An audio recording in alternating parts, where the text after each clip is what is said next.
अजीजों, अब वक्त है कि हम खुदावंद के कलाम को अपने लिए खोलें और खुदावंद के कलाम में से हमारे लिए जो हिस्सा होगा वो हिजकिय्याह की किताब का 28वां बाब उसकी 11वीं आयत से 19वीं आयत तक होगा। खुदावंद के कलाम मुकद्दस में से हमारे लिए आज जो हिस्सा है वो हिजकिय्याह की किताब का 28वां बाब उसकी 11वीं आयत से 19वीं आयत तक है। Our Old Testament lesson comes from the book of Ezekiel, chapter 28, verses 11 to 19. The book of Ezekiel, chapter 28, verses 11 to 19. हिजकिय्याह की किताब उसका 28वां बाब 11वीं आयत से 19वीं आयत तक। अजीजों, बाइबल मुकद्दस यहाँ मौजूद हैं, आप अपने हाथों में खुदा के कलाम को लें। अगर आप उर्दू में पढ़ सकते हैं उर्दू में, और अगर इंग्लिश में तो इंग्लिश की बाइबल भी आपके पेड़ के पीछे आपके सामने मौजूद है। हिजकिय्याह की किताब के 28वें बाब की 11वीं आयत से शुरू होता है, और खुदावंद का कलाम मुझ पर नाज़िल हुआ, क्या आदमज़ाद सूर के बादशाह पर ये नोहा कर और उससे कह, खुदावंद खुदा यूं फरमाता है कि तू खातिमुल कमाल दाने से मामूज और हुस्न में कमाल है। तू अदम में बाग़ खुदा में रहा करता था, हर एक कीमती पत्थर तेरी कोशिश के लिए था, मसलन याकूत सुर्ख और पुखराज और अलमास और फिरोजा और संगे सुलेमानी और जरबजत और नीलम और जमुरद और गोहरे शब चराग और सोने से तुझ में खातम साजी और नगीना बंदी की। सनत तेरी पैदाइशी के रोज से जारी रही। तू मंसूब करोबी था जो सायाबंद था, और मैंने तुझे खुदा के कोई मुकद्दस पर कायम किया। तू वहां आपसी पत्थरों के दरमियान चलता फिरता था। तू अपनी पैदाइशी के रोज से अपने राव रस्म में कामिल था, जब तक कि तुझ में नाराजगी ना पाई गई। तेरी सौदागरी की फरमानी के सबब से उन्होंने तुझ में जुल्म भी भर दिया और तूने गुनाह किया। इसलिए मैंने तुझको खुदा के पहाड़ पर से गंदगी की तरह फेंक दिया और तुझे सायाबंद क्रोबी को आपसी पत्थरों के दरमियान से फना कर दिया। और तेरे दिल तेरे हुस्न पर घमंड करता था। तूने अपने जमाल के सबब से अपनी हिम्मत खो दी। मैंने तुझे जमीन पर पटक दिया और बादशाहों के सामने रख दिया है ताकि वो तुझे देख ले। तूने अपनी मददगारी की कसरत और अपनी सौदागरी की नाराजगी से अपने मुकद्दसों को नापाक किया है। इसलिए मैं तेरे अंदर से आग को निकालूंगा जो तुझे भस्म करेगी, और मैं तेरे सब देखने वालों की आंखों के सामने तुझे जमीन पर राख कर दूंगा। कौमों के दरमियान वो सब जो तुझको जानते हैं तुझे देखकर हैरान होंगे। तू जाए इबरत होगा और बाकी ना रहेगा। खुदावंद के कलाम के पढ़े जाने पर खुदावंद की बरकत होगी। आमीन। आइए हम अपने सर खुदावंद के हुजूर झुकाएं और दुआ करें आज के पैगाम के लिए जो खुदावंद हमें देना चाहता है। खुदावंद, हम तेरा शुक्र, तेरी तारीफ और तेरी सताइश और तेरी हम्द करते हैं इस खूबसूरत वक्त के लिए जिसमें हम तेरी आवाज को सुनेंगे और बाद में हम तेरे कलाम को सीखेंगे। तू हमें बरकत दे और खुदावंद तू मुझ बेवजूद नकम्मे को अपने जलाल के लिए इस्तेमाल कर। और खुदावंद, मैं मिट्टी का बर्तन हूं, मुझे अपनी पाक उनकी मामूली के साथ आज अपने लोगों में इस्तेमाल कर। तेरे बुजुर्ग नाम में मांग लेता हूं, आमीन।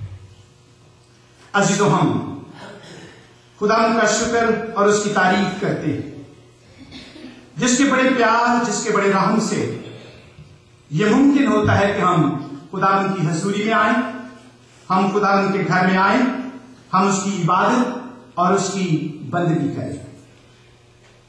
पिछले संडे हम खुदावंद के कलाम में से जो पैगाम सुन रहे थे या जो पैगाम मैं आपके साथ शेयर कर रहा था वो स्पिरिचुअल वार के सिलसिले में था। और मैंने आपके सामने ये जिक्र किया कि ईमानदार हमेशा हालत जंग में रहता है اور ہمارا دشمن کامن دشمن ہے، وہ خدا کا بھی دشمن ہے، وہ یسوع مسیح کا بھی دشمن ہے، اور وہ مسیح کی کلیسیا کا بھی دشمن ہے، اور ہمارا دشمن ابلیس ہے۔ اور میں نے آپ کے سامنے یہ ذکر بھی کیا کہ ابلیس کی ہمیشہ یہ خواہش رہی ہے، جب سے اس نے خدا اور اس کے لوگوں اور اس کے بیٹے کے خلاف اعلان جنگ کیا ہے کہ انسان اس جنگ میں اس کا اتحادی بنے، اور اس نے اس کوشش کو بالیادن ہی سے شروع کیا۔ اس نے ہوا اور آدم کو اپنا ایلائے بنانے کی کوشش کی، اور وہ کامیاب بھی ہو گیا، اور ہم خدا کے کلام میں سے یہ بات سیکھتے ہیں کہ اسی روز سے اس کی یہ خواہش بھی رہتی ہے کہ جس انسان کو خدا نے اپنی شکل، اپنی صورت اور اپنی شبیہ پر بنایا ہے، وہ اس کے ساتھ مل کر اپنے خالق کے خلاف اعلان جنگ کرے، اس جنگ میں شریک ہو۔ عزیزو، میں نے آپ کے سامنے یہ ذکر پچھلے سنڈے کیا تھا کہ ہم کس مقام پر کھڑے ہیں، ہم کس کے وہ طرف ہیں، ہم خدا کی طرف ہیں یا ہم اس جہان کے خدا کی طرف ہیں۔ اور آج بعد از دوپہر جو پیغام میں آپ کے ساتھ شیئر کروں گا، یہ اسی سلسلے کی کڑی ہے، اور آج ہمارا یہ پیغام ہوگا دا میوچول اینیمی، یعنی ہمارا جو دشمن ہے، ہمارا جو اینیمی ہے، وہ باہمی ہے، جیسے میں نے شروع میں آپ کے ساتھ ذکر کیا ہے۔ اور بائبل مقدس میں اسے لوسیفر کا نام بھی دیا گیا ہے، اور میں آگے چل کر بیان کروں گا کہ اس کے کئی ایک نام ہیں، صرف اس کا نام لوسیفر ہی نہیں ہے، بلکہ بائبل مقدس کے حصوں میں اسے مختلف ناموں سے پکارا گیا ہے، اسے یاد کیا گیا ہے۔